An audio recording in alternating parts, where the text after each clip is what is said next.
You built the most dominant empire on earth, not through conquest alone, but through credit. You borrowed so much from so many that the entire global financial system became dependent on your ability to keep paying. Not because you were strong, but because if you ever stopped, everyone else would fall first. That is the architecture of American debt, and it did not happen by accident. After the Second World War, the United States emerged as the uncontested economic superpower. The dollar was pegged to gold under Bretton Woods, and every other major currency was pegged to the dollar. America did not just win the war, it became the financial operating system of the world. But running that system was expensive.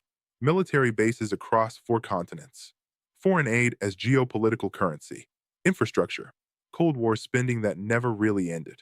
And so the U.S. Treasury began issuing bonds, IOUs backed by the full faith and credit of the American government. Safe, stable, yielding modest returns. The world bought them eagerly. Japan became one of the largest holders of U.S. Treasury bonds, accumulating over $1 trillion worth by the early 2000s. The logic was simple. Japan ran enormous trade surpluses with the United States. Dollars flooded into Tokyo, and rather than letting those dollars sit idle, Japan recycled them back into U.S. debt. It was a closed loop. Americans bought Japanese goods, Japan bought American bonds, and the system kept moving. China followed the same model, but on a far larger scale.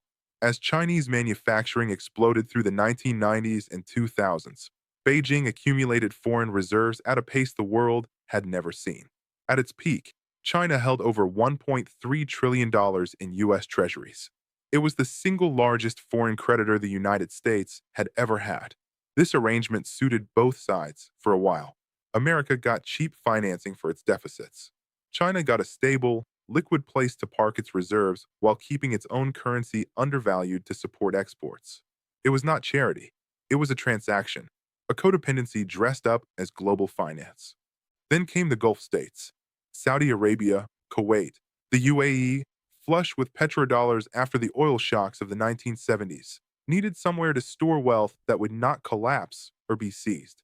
U.S. treasuries were the answer, and in exchange, America offered something more valuable than interest rates, security guarantees, arms deals, and a permanent military presence in the region. By the mid-2000s, the map of who owned America's debt had become a map of American foreign policy itself. The countries holding the most U.S. bonds were not random investors. They were allies, rivals, and dependent states, each with a financial stake in American stability, and each holding quiet leverage over the country they were financing. That leverage has never been fully tested, but it has shaped decisions. When tensions rise between Washington and Beijing, analysts in both capitals look at the Treasury market.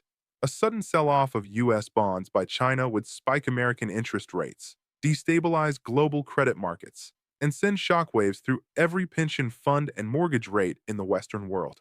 China has never pulled that trigger, but the gun exists.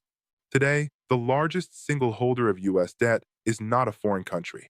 It is the U.S. government itself, through the Federal Reserve and Social Security Trust funds. Foreign nations collectively hold roughly 30% of the outstanding debt, with Japan and China each owning just under $1 trillion following years of gradual reduction. The Gulf states remain deeply embedded. The United Kingdom, Belgium, and Luxembourg serve as clearinghouses for global financial flows that trace back to sovereign wealth funds and central banks whose identities are not always disclosed. The debt does not belong to one country. It belongs to a system that every major economy has agreed, implicitly, to keep functioning, because the alternative is a collapse no one has a plan to survive. America borrowed its way to dominance, and the creditors it chose were never neutral. They were partners in a bargain that transformed geopolitics into a balance sheet. Every percentage point of interest paid to Tokyo or Riyadh is a quiet acknowledgement of that bargain. Every treasury auction is a renewal of it.